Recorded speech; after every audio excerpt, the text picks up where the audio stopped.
Hey everybody, it's Brett, your favorite YouTuber. See, I assume that because I'm really an interesting person. I'm just kind of sitting here watching the wheel.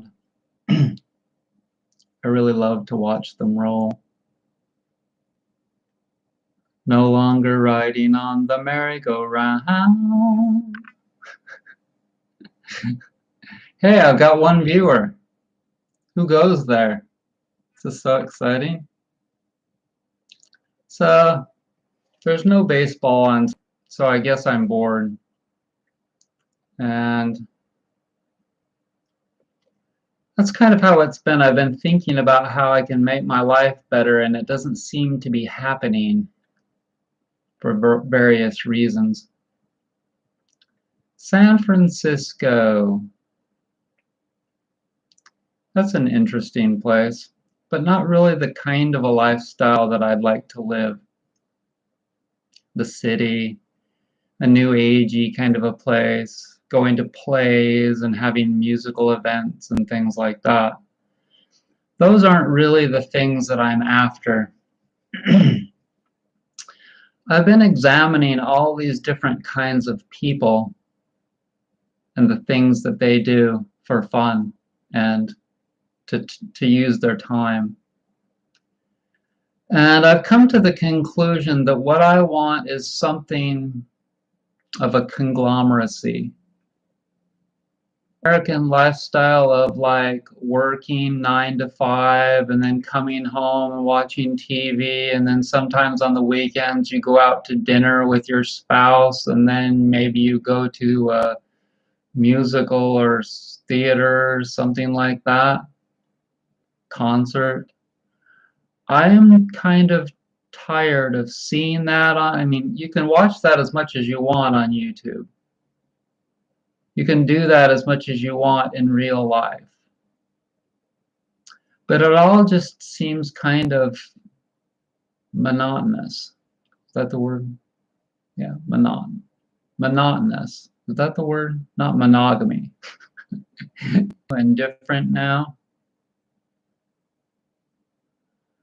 And so, you know, the whole idea of living in an eco village sounds different and kind of what's the word, challenging, yeah, to me. Like I could make my life better if I had fresh food, and the only way I can get fresh food is if I grow it, right?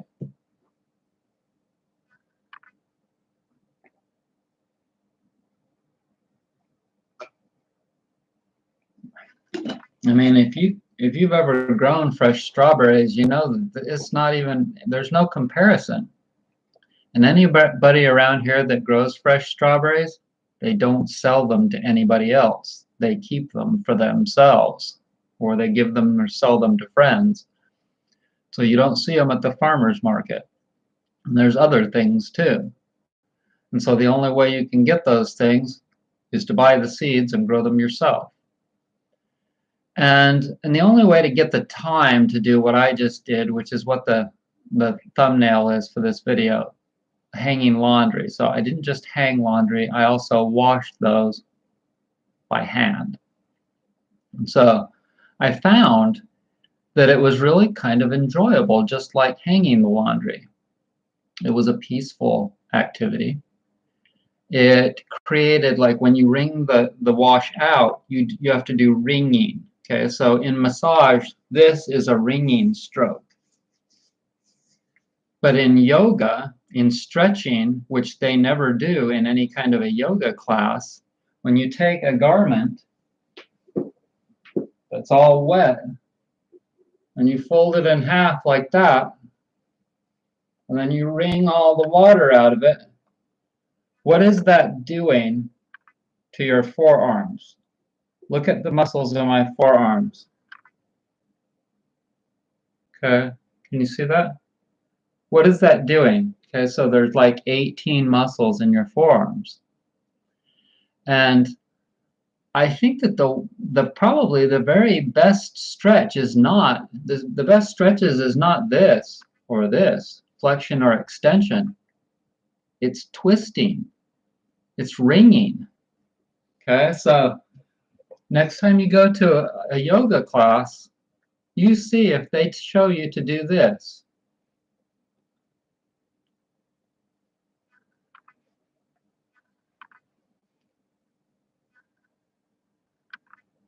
Okay, so that right there, the action of wringing this, the water out of a piece of clothing, is a really amazing stretch. In fact, it's probably the best forearm stretch that you can get. Now think about that. There are millions of people out there with carpal tunnel syndrome that if this proves out to be true, and I think it will, because I'm going to keep washing my laundry by hand. If this proves to be true, washing laundry by hand can get rid of your carpal tunnel syndrome. And I really think I only washed one load, and mine are already way better. They were so tight because I've been going through all this cleansing and healing, and your body tends to tighten up. Your body tends to tighten up against you in a lot of different ways when you're doing a lot of changing your diet, even changing your lifestyle and mentality and attitudes and all of those kinds of things. Your body can tighten up and you have to constantly work on it. And it's a struggle to move towards the center.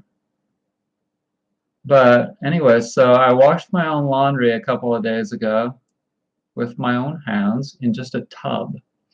And then I hung it out on the line. And my socks are cleaner.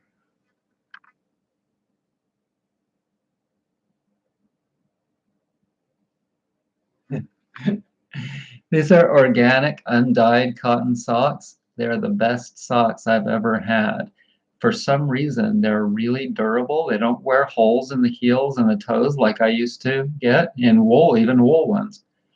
But when you're walking around in the house, and sometimes I'll like step outside for something, they get, dirt in them. They get, what's the word called? I can't remember. They get soiled. And you have to let the socks, not the other things like the shirt or stuff, but you have to let the socks soak longer. And then you work it a little bit, and then you let it soak longer. And then you wring it out like I was showing you. And then you hang them up. And you have to rinse them, of course. But next time I'm going to use Dr. Bronner soap. I might wash them outside in the sun. In any case, yeah, it's funny that people think, hi, Michael. Hi, April. You can probably say hi to Michael Jackson and April in the same tone of voice. Hi, Michael. Hi, April. You want to make people feel like comfortable. I'm funny, Anyways, I've learned that there are a lot of things that people have invented that actually make their lives worse. It's that they think it makes their lives easier because it makes it physically less demanding. But then what they find is that it made them weak because they didn't do the activity, and so they got weak. And so then they got all kinds of ailments because they did. Think about the peacefulness of doing laundry. And then think about why people don't have the time to do laundry anymore. Well, they've created all these bills that they have to pay, and so they have to do all these higher paying jobs. And they've committed to doing a job. Keep shaking the camera. They've committed to doing a job from 9 to 5 or whatever, And so with this eco farm thing that I'm trying to create, you don't have like a stringent and dogmatic and like, you know, you have to be there, you have to do this. The reality is that we need to be able to stop and rest whenever our bodies demand it. Okay, this is something that I've learned over this journey. If tomorrow morning I go into a healing crisis, I can just stop and hit that bed right over there. Check it out, I rearranged my room.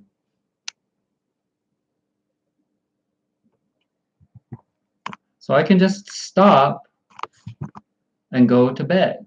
And that's what my body and mind needs. But imagine like that if I need to do that 3 times over the next week or 2 weeks, and I were to call into a job, hey, I'm sick again. Oh, you were sick 3 days ago. Well, I'm sick again. Or something's come up, you know. There are things that come up in our lives that demand our health attention.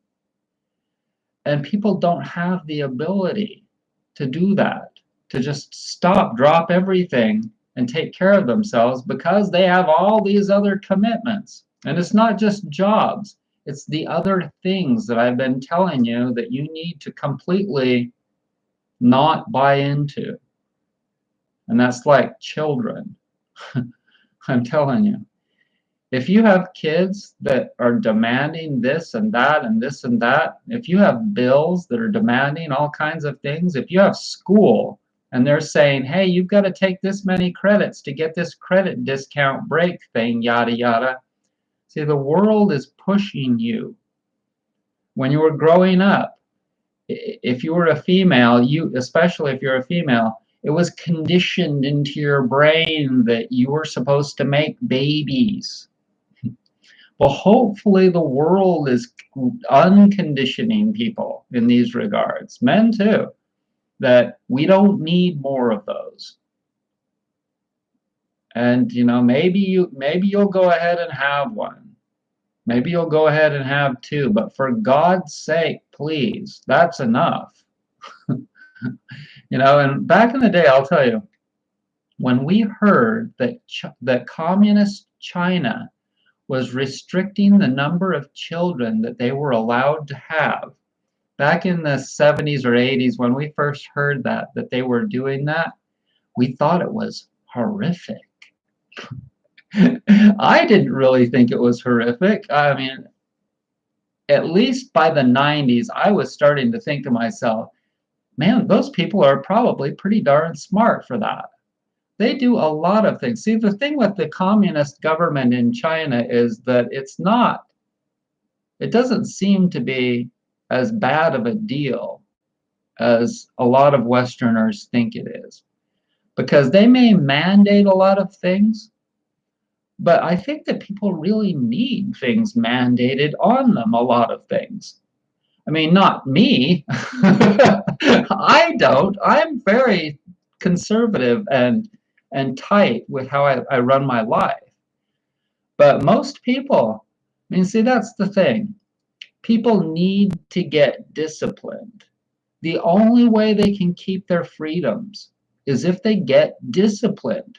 If you've got a bunch of goons, look at people out there. So many people are freaking meth addicts. So many people are alcoholics. I mean, the list goes on and on and on. And look at the waste. Look at the waste. Okay, so I've got this list of things. I've got this list of things that I'm building it. I keep writing down things. I have to pull it up on Word whenever I want to write things down, but they come to me often. Things that I can ask people. You know, like if the government imposed a gasoline purchasing limit, a gasoline buying limit on you, and each year they sent you a card in the mail. And when you go to the gas station, you put the card in just like your credit card or debit card, and that keeps track of the number of gallons that you're allotted to use in a given year. And whether you're rich or whether you're poor, you're only allowed to burn 50 or 100 gallons of gas every year in your automobile. I know pretty soon they're probably going to have all electric, but this can be done for all kinds of different things, you know, how much of things, because like it's ridiculous that people just abuse. It's amazing how much crap that people abuse. Here's another one. Would you be willing to reuse all containers? Like, let's say that they had one, a 4-ounce one, a 6-ounce one, a 10-ounce, etc., etc. And all the containers were washable and reusable. So you go to the store and you buy a food item and it has this particular container, and after you're done with it, you wash it, and then they're all stackable too. They're all plastic containers and maybe some of them are glass, but they're all standard containers, right? And you have to wash the container, save it, take it back to the store, and drop it off. Okay? So there's no more waste at all. Zero. Okay? So that's another question I could ask people on the street. Now, how many people out there, if I were to go to Asheville, a lot more people, a lot higher percentage of people would be willing to do that. But how many people out there in average towns or average cities would actually be willing to do that? They might say that they'd be willing to do it, but what if the government actually forced it on people? And then what if the government here said, okay, we're not going to buy stuff from China anymore until they start doing the exact same thing? Because you guys, all that trash is going out into the ocean. It's killing all the fish. It's causing all kinds of damage, this and that. So there's so many different kinds of questions about what people are willing to do, what people would be willing to accept in a new world. And all of this goes through my mind and through my mind. And sometimes I think to myself, maybe I'd kind of just prefer to get out of here. That's especially this time of the year when it starts getting colder. That's when I often start thinking thoughts like that, and I start watching videos about Puerto Vallarta, and like, how much is rent in Puerto Vallarta? $300 a month, and all kinds of various benefits. But then I look at the detriments.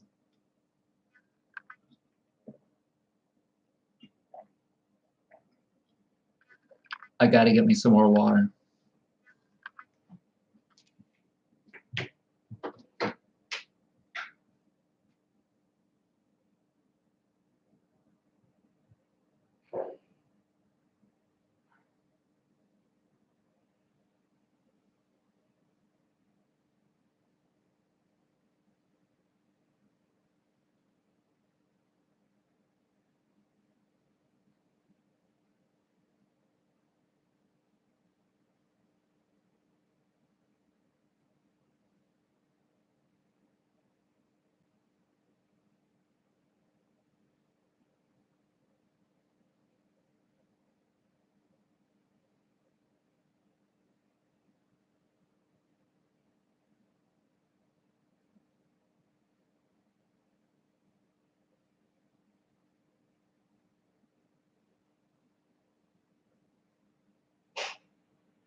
Hang on, I'll be back.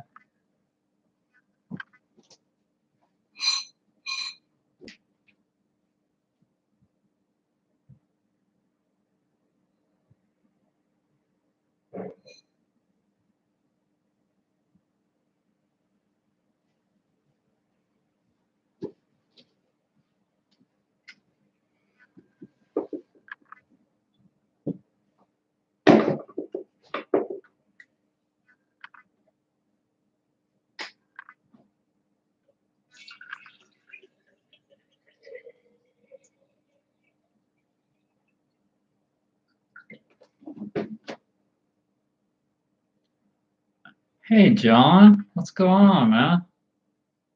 Hope you're doing well. I haven't heard from you for a while.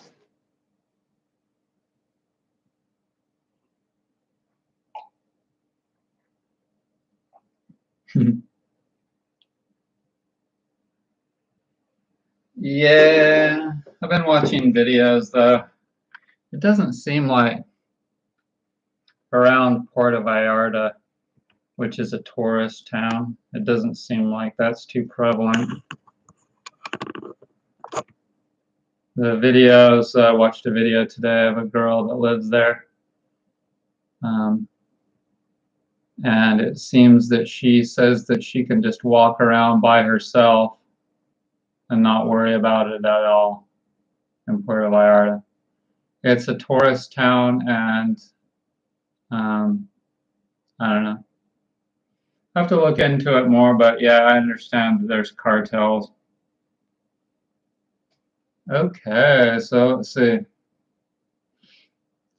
So I was hoping that one of the teams from the NL West would win because, you know, I'm a Padres fan. I grew up in San Diego and Utah, but kind of half and half because my dad lived in San Diego and my mom lived in Utah. One more thing, hang on.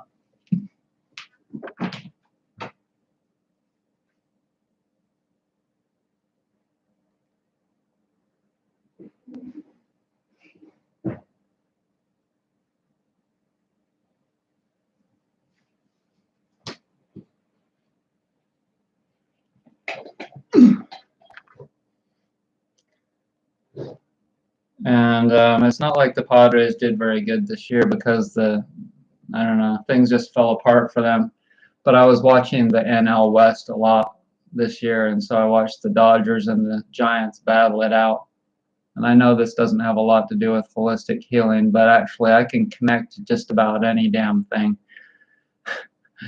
And all the time that I was watching baseball this year, I was thinking to myself, you know, I think that you're just doing this as kind of an outlet for all of this stuff that's going on with COVID, and you're like that, if you know what I mean. But I noticed as I was watching the chat on baseball games how primitive people are, you know, like F the Dodgers, F the Giants, and you know what I mean. And people are so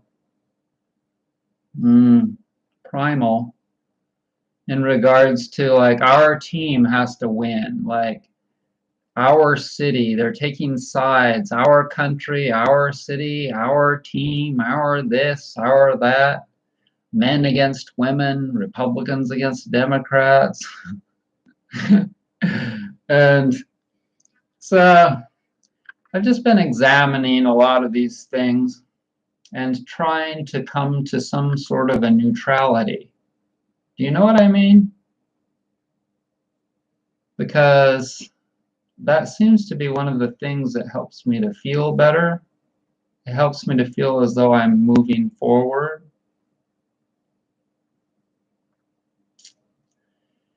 And one of my better qualities is analyzing and comparing, because I have a lot of Virgo and I have a Mars in Libra.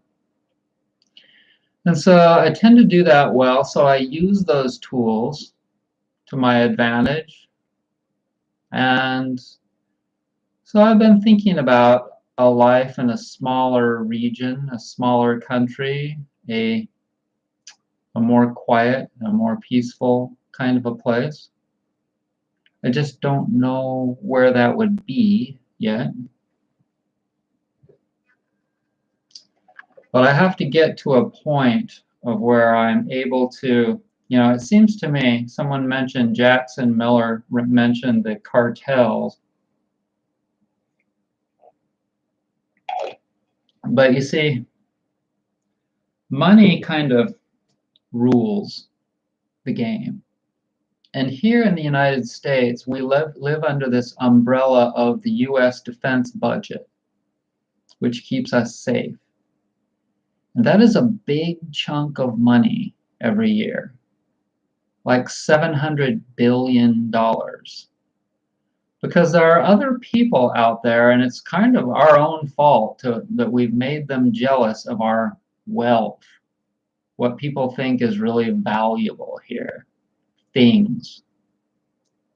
But it's really amazing that we've made people jealous on our own via the television and sitcoms and movies and this and that, and everyone around the world thinks the United States is the most wonderful place to live. And it is in certain regards. Like around here in this county and a lot of most counties in the United States, you can live in a small town or most towns, and it's not, the crime generally isn't too bad. I don't have to worry about cartels here in North Carolina and the mountains. We don't have any of those. And one of the reasons why we don't have to worry about those is because we already have cartels, sort of, the hillbilly cartels. And they're not organized. They're sort of organized, but they're not going out and, like, forcing people to pay dues and debts, whatever you want to call. I can't remember what they're called. They're not kidnapping people, etc.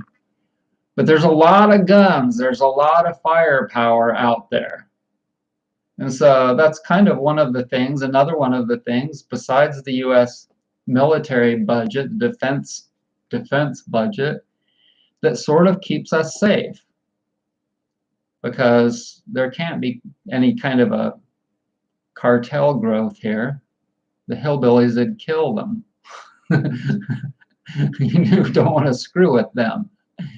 And so there, that obviously look like more down to earth, because what we've achieved here, that big defense budget takes near as high of a percentage as we do. We spend a massive, we don't spend that much as compared to our gross. I guess it's kind of relative, but at the same time,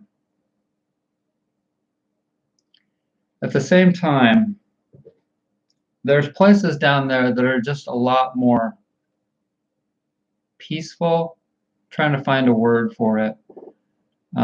Here, things have kind of gotten just very, very overblown in a lot of regards. And there's still a lot of poor places, a lot of poor people.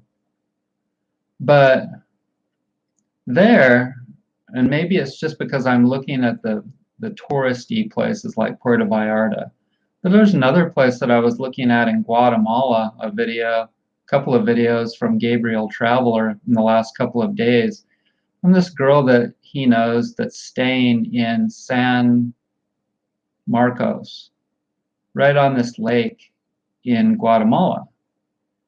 And it's a new agey little town, but it's just laid back, I could really go for at least part of the year living in a place that's like that, laid back and easygoing. And the rent is, see, here, when I was a kid in the 70s, 80s, it seemed like the rent was high then. Now it's ridiculous. Look at what it's doing here now, and why is it doing it? You'd think that the rent should be going down. And it's really doing the opposite. And I don't understand economics that much. It's not something that I've studied. But I kind of understand basic laws of finance and how things go up and supply and demand and all of that.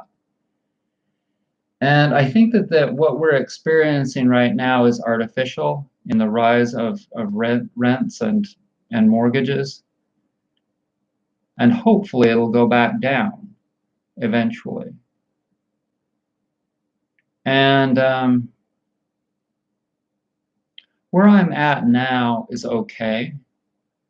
As far as financially is concerned, it's okay. I'm doing okay. But I've really had to practice a lot.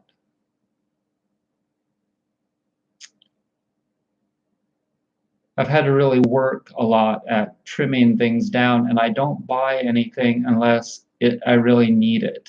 Once in a while, I'll treat myself to something, but I mean, hardly, really. And that's okay with me because I've come to this place of being happy with a simplistic lifestyle.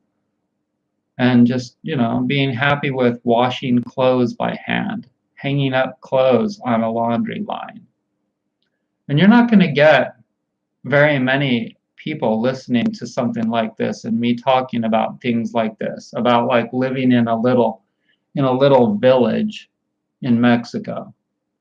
There are people that like that. They like it just peaceful and the air is clean outside, and they like to go out and say in this neighborhood, I envision all kinds of things that could be happening in those yards out there, but they're not. And the reason is because all those people out there, the only time they come out to their yard is to mow it. That is not a way to live. It's effed up. People that are out, I mean, there should be a garden in every yard out there, and you should see old people, young people, middle-aged people. You should see all kinds of people out like playing jarts and badminton and various yard games. I love to be just out whacking the hacky sack with some people, smacking a hacky sack around or playing some frisbee. Or like if it were up to me, I'd make a whole block, the whole damn yard. Everybody's yard would have one of those frisbee golf things in it. And we'd play like an 18 hole in everybody's yard. And nobody would be like drinking and eating crappy food, for these events. Everyone would be doing healthy things. So this is what I mean. I don't live in this world in my mind. I do, but I don't. I envision something a lot better. And it's not far-fetched. The things that I think about and that I want to do aren't far-fetched at all. Having open relationships instead of marriages, it's not far-fetched. These things are coming around. But like, the reason that people are bored and the reason that people go and mess around with people when they're married is because they're bored. Because that kind of a lifestyle is a drag. And they've committed to something that's not realistic. They get tired of the other person and they're like, and then somebody else comes into their life and they're like, hey, that tastes good. It's like if you were forced to eat apples your whole life. Here, till death do you part, you have to eat red apples. You have to eat one particular type of food for the rest of your life. And then another kind of food comes into your life and you're like, oh my God, that tastes so good. That's totally different. I really enjoy that. It's exact. People are like, some of you are like, that's not a good example. BS, that's a totally good example. People are different, obviously, than food, but variety is the spice of life. And if people are just experiencing, like do the same job every day. I do the same job every day. Then I come home and then I have sex with my husband or my wife. We eat the same foods, extremist clogging foods every day. We go to bed, we get up at 8:30 or whatever, and we do the whole thing again. Then the weekend comes and we're like, oh, yay, we're so happy it's the weekend. You know? So I don't envision this kind of a lifestyle. I envision a life like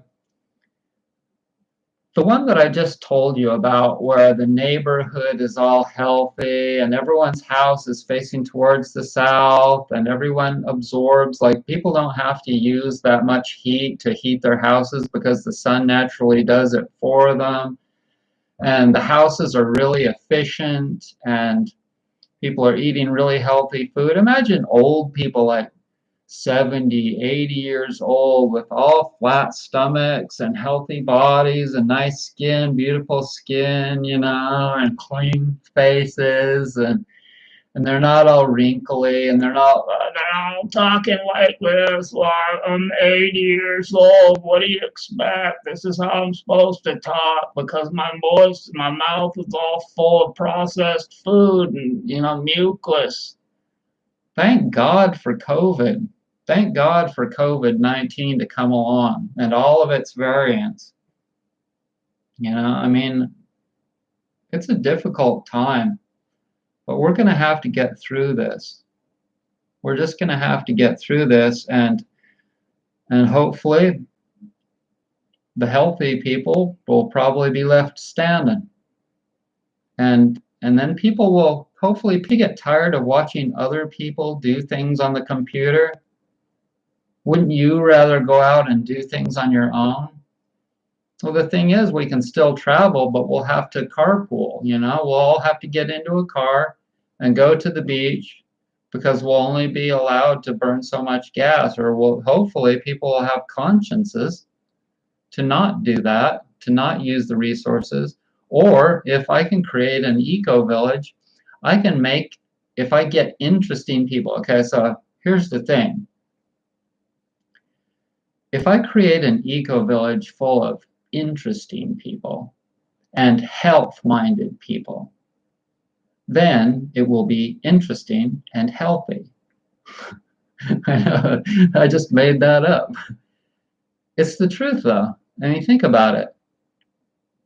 You want to, like, when a country is allowing immigrants to come in, they're choosy about it. People that have money, people that have minds, people that are innovative, a country wants those kinds of immigrants to come to their country because it makes their country better. And a lot of liberals will say, oh, that's not fair. You should let all those poor ass dumb shits come to your country. And maybe you should, because, there are people that have talents that we don't recognize yet. But at the same time, where I'm going with this is that when I create a community, I want to allow people into the community that I want to live with, that I want to hang out with. I don't want to, hang out with idiots.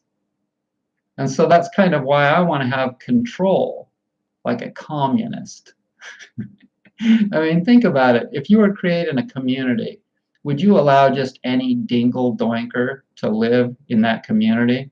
No. And so that's why I'm like, I have this friend named Paul. Paul bought some land. He bought 50 or 60 acres or something in northern Alabama. And he's starting this community, but it's really open. It's really open and easy. Like the main thing is freedom, he says. Okay, so he just wants everyone to be able to be free. And he is, somewhat restrictive, but not really very restrictive. Whereas me, I'm like very restrictive. And see, a lot of people just don't like me because of that. Like, I'm choosy. And the reason they don't like a person that's choosy is because they feel as though they're excluding my lifestyle. I'm thinking about me, okay? And some of you think, well, he's just being selfish. Selfish. Yup, I am. I'm being selfish. I've told you this before, and when it comes to me and this world and what I've learned about humans and what all the things that humans do to other people and how they affect me and other people and the problems that people cause, you can better well really, really, really, really, really believe that I'm going to be so freaking choosy, it's not even going to be funny. I want the best of the best people around me. I want to be so happy that, like, happiness is spewing from my pores.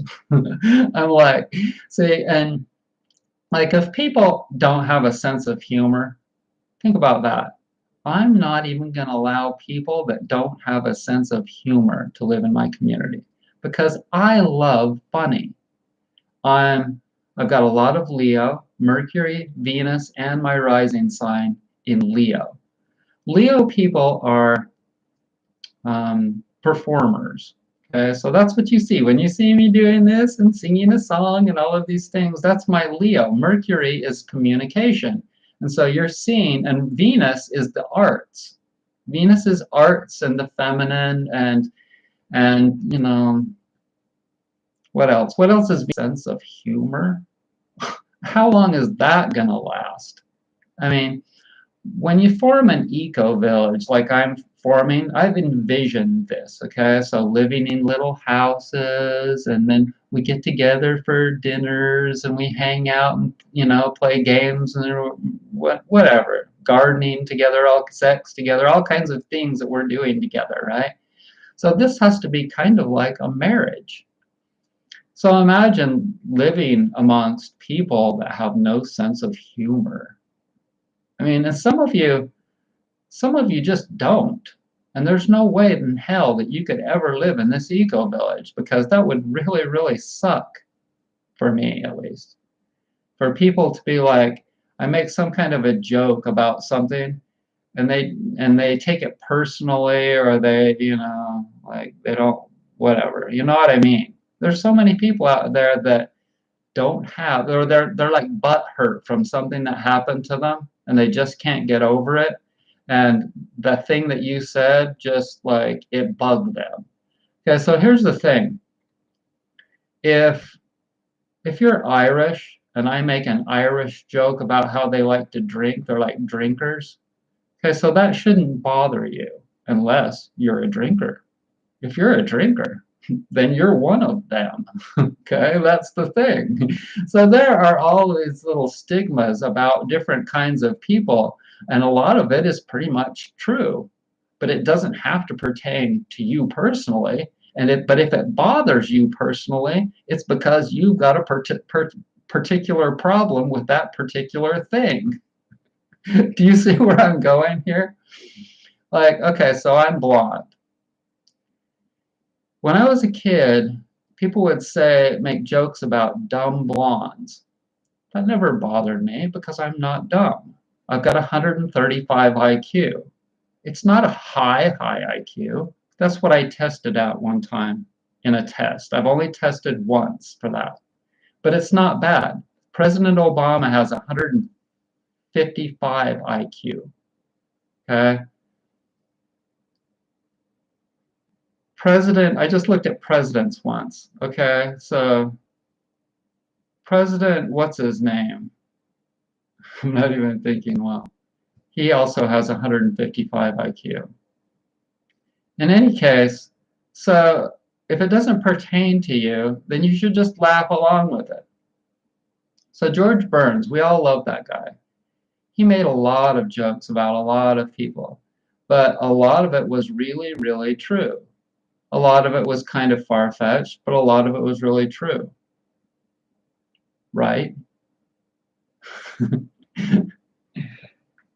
So we all have our downsides and our detriments. Like I'm kind of an emotional person, and sometimes I can take stuff too personally.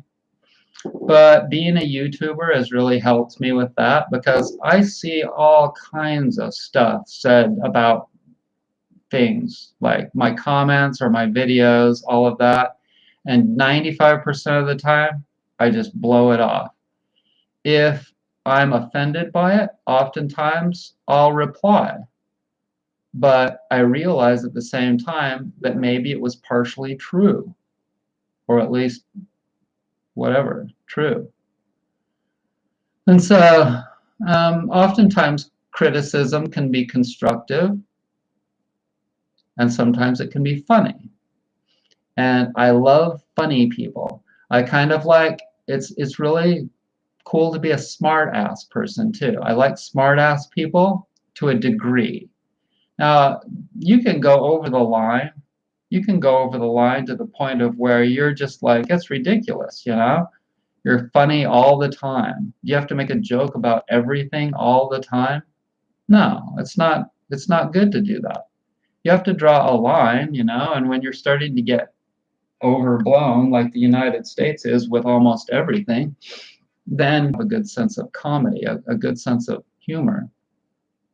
And some people are just dry as a bone, just nothing. They don't get it. I mean, believe me, I've made a lot of funny ass comments, and most people get them. I'll get a lot of thumbs ups on my funny comments. I'm trying to think of one I made. I made one about this guy, the drummer looked just like Chuck Norris. Or maybe it was the guitar player. It was the lead guitar player. He looked just like Chuck Norris, and I put Chuck Norris is playing guitar or something like that. And a lot of people saw that. They recognized, hey, this guy had kind of a blonde beard and mustache, and he looked just like Chuck Norris, the hair and everything. And they all give that a thumbs up. And sure as you know what, some people were like really serious. No, he doesn't look like that at all, or something. You know, they just didn't get it at all. And it's almost as funny that people are so dry and non-humorous. It's almost as funny as the joke itself. Do you know what I mean? It's like really funny to see how some people, they have zero sense of humor. And anyways, indeed. George Carlin, funny, great human. It's not selfish, it's self-preservation. Yeah. You know, oftentimes, not often, but once in a while, I'll see one of these animal videos where some carnivore is hunting down another animal, and it runs and grabs it and by the neck and kills it and then rips it apart and eats it. And I think to myself, man, I don't want to live in this world. Do you know what I mean? It's like human beings do the same thing. They kill animals and then they eat them. And I think to myself, we're just damn near as bad as those lions or cheetahs. And today I saw one where an elephant killed a crocodile. That's right, it stepped on it. It kept smashing it. Those things weigh like 8 tons or something. Killed this giant crocodile. But then I think to myself, why am I watching this? And I'll tell you why. Boredom. Total boredom. Like, I need a world in which people are somewhat interesting to live with. And I really need human companionship, but people are so freaking boring and stupid that I can't find anyone that really, except Michael Jackson. And so I just I've just been, that's kind of how it's been here. But I can see a day when I'm not doing so much cleansing and I've really leveled out. I know I've said this before, but a day when I'm feeling a lot more inclined to be able to just go out and do funner things. At least until I find the people that I like to be able to start this eco-village. And see, I don't even know that that will be here. I don't know that that will even be in this country. And if it's not in this country, where? Because like South America, think about it. And I'm not totally stereotyping, but But if you think about South America and the religion that's connected to South America and Central America, what is it? Catholics. What's the worst one of all, practically? One of the worst religions on earth is the Catholics. And it's because they're like goons, you know, they're priests molest little kids, and they think that they can just go do anything, and then they can come in and father repent me, whatever they do in their little rooms, you know. I can't remember what it's called. They ask for forgiveness in those little rooms, and then the priest looks through the wall and sticks his schlong through the wall. They're just an obnoxious and just like hypocritical religion. And so that's what all of South and Central America is made of. People that go, because that's who populated or who invaded Spain, went down there and took over. You know, the Spaniards are what populated that region, and so that's what religion you got down there. And I'm not saying like that the Baptists around here are that much better, because they're not. But what I'm looking for is like a whole country of progressive thinkers, of people that are like, you know what I mean, me. Like if we could just find a whole country, be better.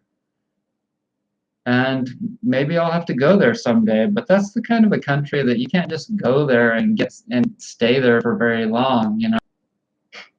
Charm Siobhan. Charm Siobhan.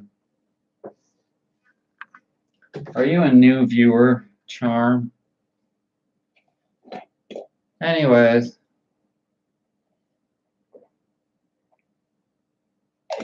so I've been looking just into little places down there like Vilcabamba, Ecuador, where there's enough people from other countries that it's not like a Catholic idiocy, overrun with Catholic idiocies completely, you know?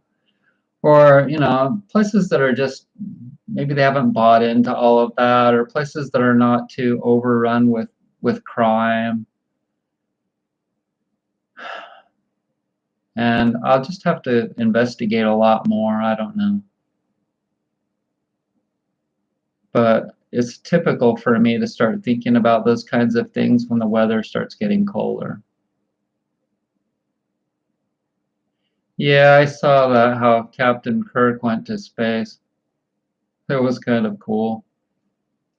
William Shatner looks like he's pregnant with 2 babies. So business has been pretty good. I've been busy about as much as I can do. And I managed to save some money this month. Did good. I need to though, because I'm starting to, it'll be only be about another couple of months before I have to buy millet hulls again. It'll probably be January or February before I have to buy another roll of twill. And bear in mind, a roll of twill is $1,000 now, and a pallet of millet hulls is about 800. So these are big expenses, and I have to save up for them. I'm not like thrilled with the work that I do right now. I mean, I know it's my own business, and I know that it's my own inventions, and maybe I'm spoiled. But at the same time, I'm kind of just here by myself. That's the bummer part about it. I have to do the work by myself. I don't have any people that I'm really friends with here. I have a couple of so-so friends, like my friend that owns the health food store, and my friend Jared. It's almost Chakra's death birthday, October 31st, the night of October 31st. And I was thinking that maybe I'd go do a video, but probably not. I'm probably just going to go over to her gravesite and cry for a little while. I stopped donating to the Jane Goodall Society Institute. And I was reminded of that by this poster on the wall from them. And I was just donating a small amount to them a month, $5 a month, $60 a year.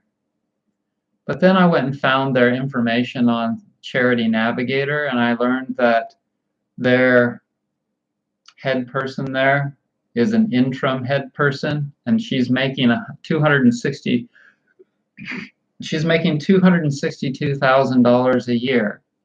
And the person that was the president before her, a gentleman, was making 300 and some odd $1,000 a year. And I wrote that in a comment on one of their latest YouTube videos, and my comment was immediately released. I'm sorry, I've been doing a lot of detoxing lately, and my brain is totally not on it. Erased. So I was really annoyed. I made an honest comment. It wasn't like intrusive, it wasn't abrasive, it wasn't anything. I was just asking, why are you paying the president of your charity, it's a charity, that much money, over $200,000, $262,000 a year as the president of a charity for animals? And I just don't get it, you know? I don't get it. Especially since I watched that guy that took a pay cut. He was, it was his company. It wasn't a charity at all. It was like PayPal company, like a money transferring, credit card accepting company. I can't remember the name of it, but it's based out of Seattle. And he was making $1.1 million a year. And he came to this realization that he wanted his employees to make more money. He wanted them all to make 70 grand a year. And some of you know who I'm talking about. I can't remember his name off the top of my head, especially tonight. But so he increased all of their salaries to 70 grand a year, which is still a lot. I mean, that's a lot more than I make. And he took a pay cut down to 70 grand a year like most of the rest of his employees. And some of them are still, some of the higher ups are making more than that, but he took a pay cut down to 70 grand a year. And you can look at his videos on YouTube, just look all that info up and you can find them. And so I just found it really ridiculous that the head people in the Jane Goodall, you guys know who she is, right? Jane Goodall. She's the woman that lived with the great apes in Africa. And this was clear back in the 60s. And she's in her 90s or something now. She's very old, but she still looks good. She's a vegetarian, I believe, or vegan. And in any case, I just found it really obnoxious that they were paying them that much money. And so I called them and I said, hey, you know, why was my comment erased, deleted on YouTube? Because I was simply asking you why you were paying them that much money. See, they don't want people to know this. But the informations are available to the mortal man on Charity Navigator. And you can look up any charity. We need to speak our minds about these kinds of things that we see that are out of balance or unjust or this and that. But at the same time, we need to not like lose our cool and get stressed over things, because stress is really bad for us, and also it makes us look like we're not. It's your demeanor, if you know what I mean. And so if you just keep an even-keeled state of being, like you know, you might be very angry about something, but where we want to get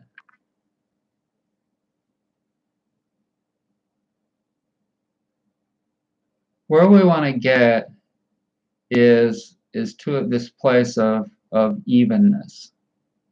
You know, not a roller coaster.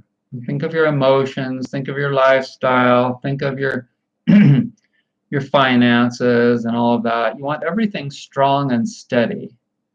That's what I'm working towards. Strong and steady. I'm also trying to get to this place of where I'm focusing more on what I do want and less of what I don't want in the ballpark, and that they won't attempt to be in the community because they know it wouldn't work for them to bring their weapons and their weed and their all these different things that they want to bring, we're not into it. If all the people are in the community are like even keeled like that, and there's one person that comes in that's just like ah, I mean, that person's going to know that there's no way that, because see, that person needs other people that are like to hang out with. You guys know the deal. If you're having a problem in some regard, you need other people that are sympathetic to that regard to hang out with, so that you have somebody that you can talk to about that particular thing. Well, I want to get to this place of where I'm kind of over all, and it took me 2 minutes to go through a 30-minute newscast. I was like, okay, nope, nope, not interested, nope, not interested, nope, not interested. I think there was one thing that I watched for about a minute or two, and that was it. And that's because I don't really need to see plane crashes. I don't need to see government, talking about what is it called? What's the big trillion-dollar plan thing they're trying to push through, the $3 trillion infrastructure plan? Who cares? That's just going to put new blacktop out on the road. And I'm going to have to breathe more tar. Okay, I've done that before. I realize the deal. I'm not going to be able to travel over bridges. They're going to shut everything down.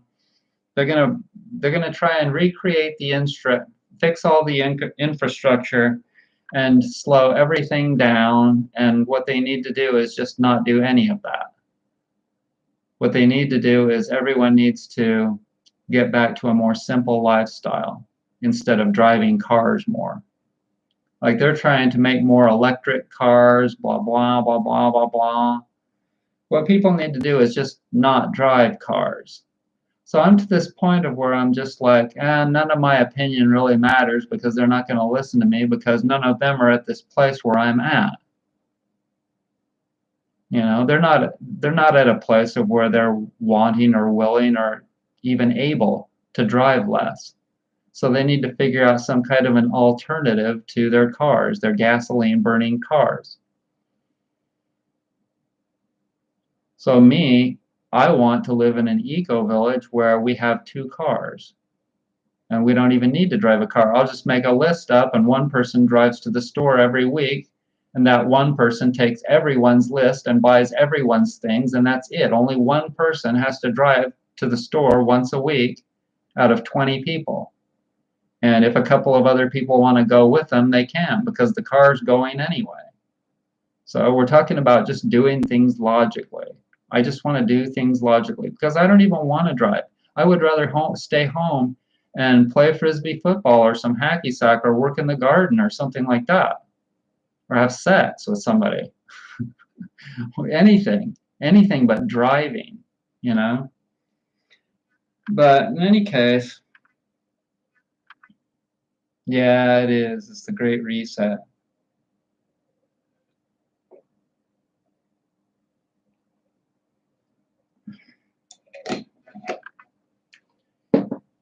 So a lot of people can't really relate to me, so they'll pop in and out. There's 9 people watching right now. Think of how many people have popped in and listened to me for about a minute, and they're like, "Yeah, Brett's nuts."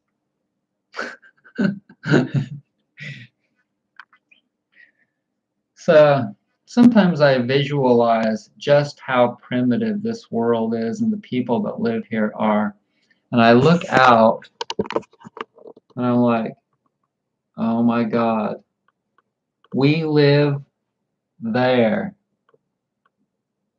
Look at that. Can you see that one? We live there. But imagine living there. And there's no killing of animals. There's no animals there that are carnivores at all. Everyone's just walking around like peacefully and talking in civilized manners to people. And there is some comedy, and nobody takes it too seriously. Nothing is too serious because there isn't any war, there isn't anyone making bombs or nuclear weapons or anything like that out there. When Henry Ford developed the car as we know it, I read he was originally focused to selling it for the mass transit buses, but some greedy person said that it was more profitable to sell to individuals. Probably, probably, or somebody just realized that that's what people would prefer to have. Because you see, Joe, you know that cabin that I lived in before here? If you go out to the country and you walk around, the only kind of a communal thing going on there for the most part is the churches. People get together on Sundays for church. And there are some people that are like kin folks, that get together. But other than that, you can have one person living next to another person like 50 yards away, and they don't even know them at all. They may have waved or something like that or said hi, but they've never been over to their house. They've never had dinner with them. I mean, and we're talking about for years and years, maybe decades. They've lived next door to somebody and they don't even know them in the country here. That's how it is because people are just like so cold. So if you think that they want to ride in the same bus with other people, I mean, people do that in the cities like in New York or in LA or wherever. But for the most part in LA, people just drive their own cars. There was even a song, nobody rides in L. Wait, nobody walks in LA. Remember that one? So like, it's even like become socially downtrodden, like looked down upon to ride mass transit and stuff like that. But if I go down to a place like Puerto Vallarta, oh, you weren't here, Joe, but earlier I was talking about possibly going and living in a place like Puerto Vallarta. You can go out and people are like friendly, they're saying hi, how are you, for different reasons. But do you find that, Joe, that where you live there, just I can't remember, someplace north of Mexico City, right?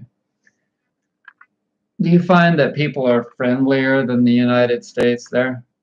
And more like, I don't know. See, the thing is that whenever people are so pressed for time, no, I mean, if you've got money, there's still Southern hospitality, but here, people are so pressed for time, I think, that that's when people start to get snickery about things and like they don't have time to talk to you. They don't have time to. Now, somebody called me. Whenever people call me here to ask me about products, oftentimes I'll get into a conversation with them about health or all kinds of different things.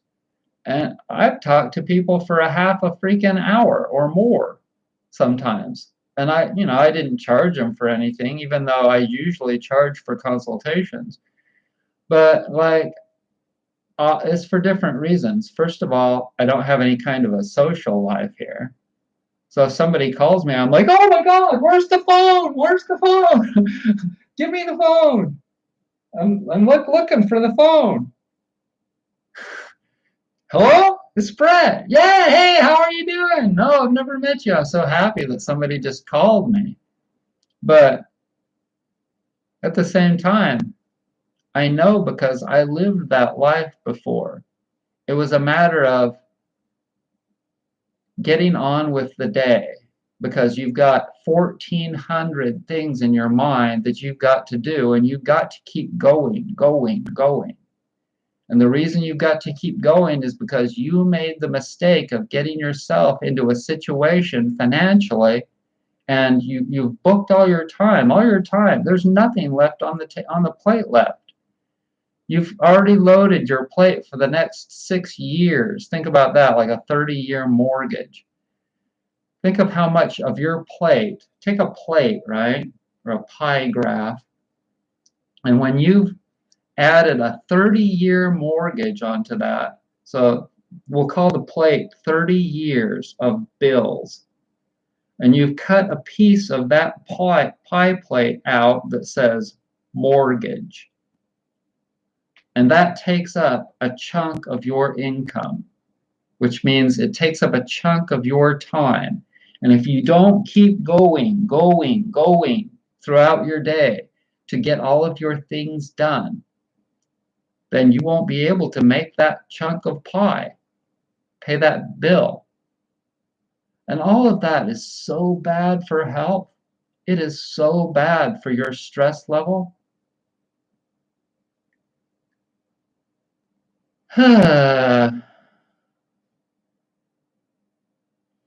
No, it's not that bad, Sarah.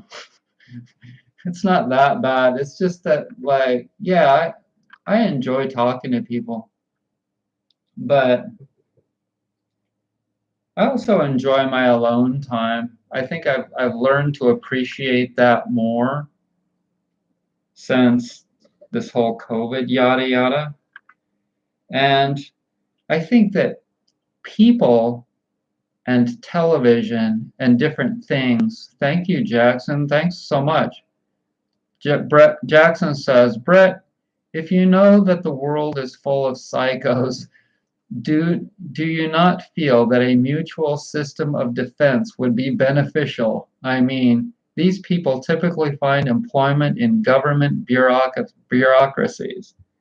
Yeah, all those are signs. All those are signs of a person that's not self-sufficient and self-reliant and, a strong individual. Strong, I'll tell you the signs. Instead of looking at the negative aspects, now I'm off on another tangent. But instead of looking at the negative aspects, let's look at the positive aspects of, the probable signs of a strong individual, the kind of individual that I would like to live at a community where I would be living. Or I'd like to move to a community with these kinds of individuals. People that are self-motivated. People that don't have to be told what to do.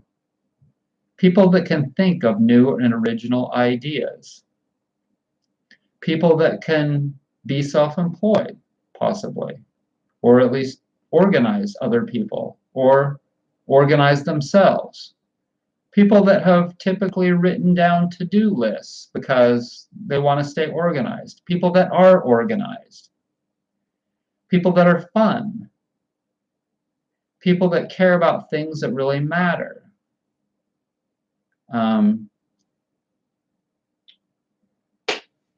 Write down some more things. Write some more things in the chat box.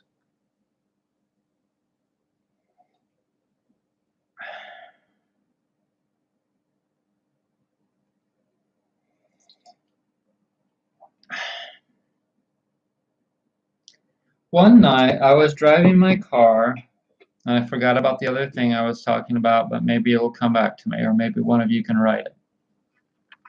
So one night I was driving my car, and I needed the internet for something. I was driving across the country, and I'd left Asheville, and I was looking for a new existence. And I still haven't found what I'm looking for. But I've sort of found it. But I was sitting in my car out in front of a library somewhere in, I think it was Kansas or something. So I'm sitting out in front of this library, and it's at night. It's closed. And I was talking to Sarah, and it was just a conversation. Sarah is the meditation and marigolds there. So it was just a conversation about things with a cute girl that was a viewer of mine. And that was a really alone time for me. That was a really lonely time.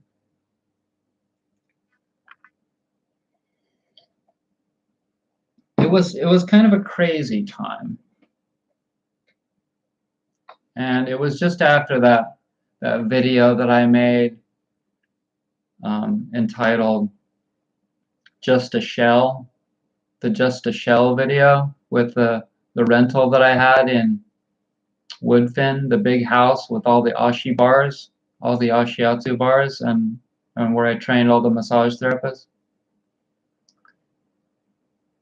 So anyways, it was just good to have somebody to talk to, sitting in my car in front of out in the middle of the plains, you know, in front of some library at night. I can't remember where I slept that night. Probably, I don't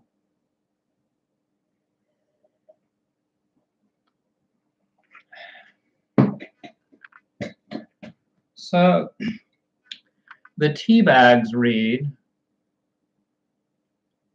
"Who the cap fit, let them wear it." Bob Marley.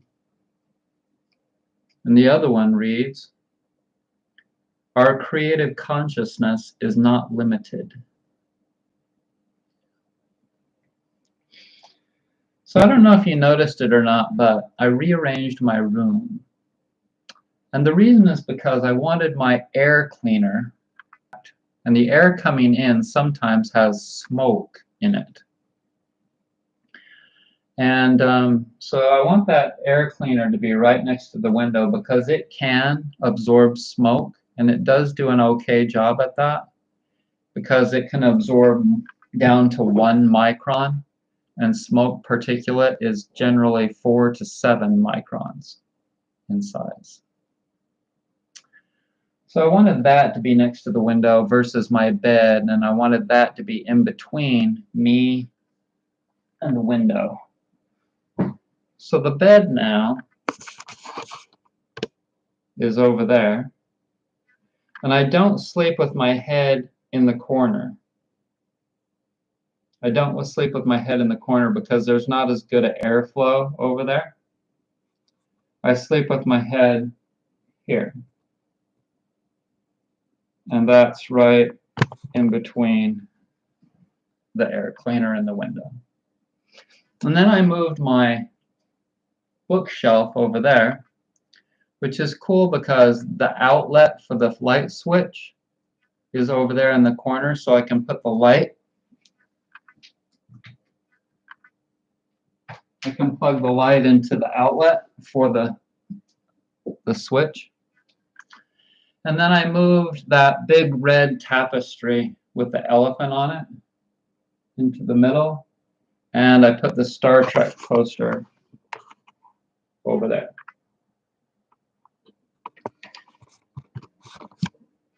And just a few other things, but it just made the ergonomics of the bedroom better.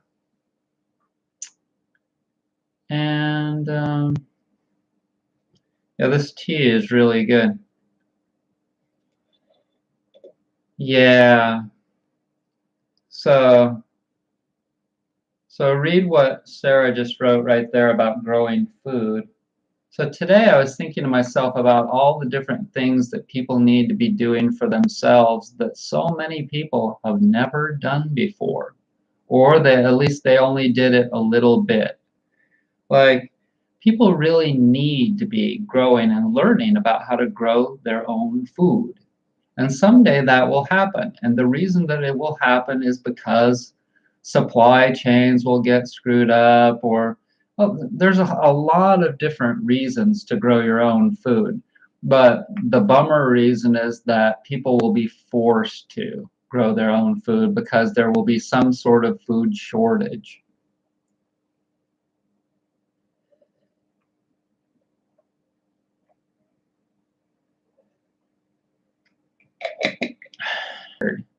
I want to be prepared for the future.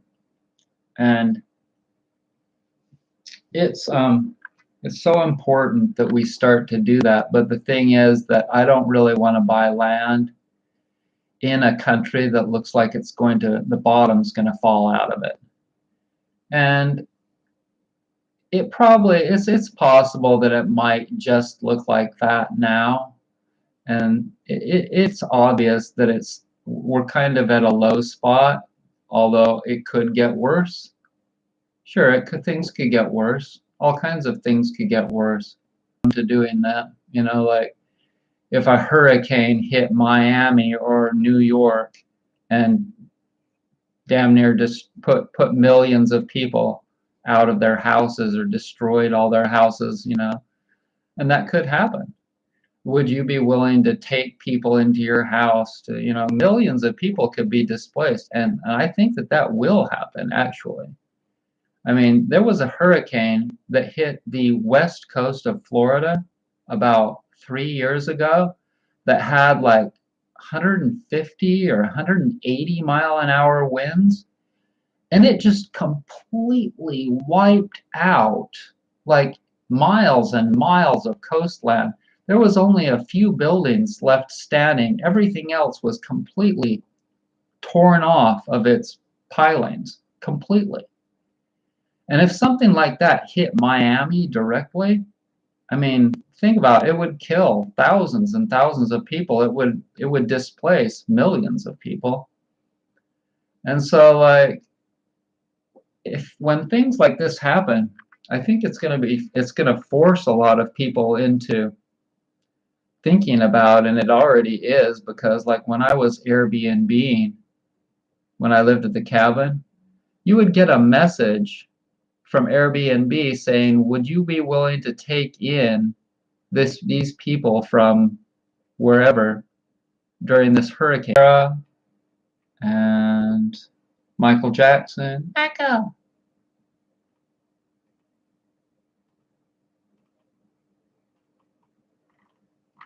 And Charm Siobhan. Message retracted. Have a good night, everybody. Bye.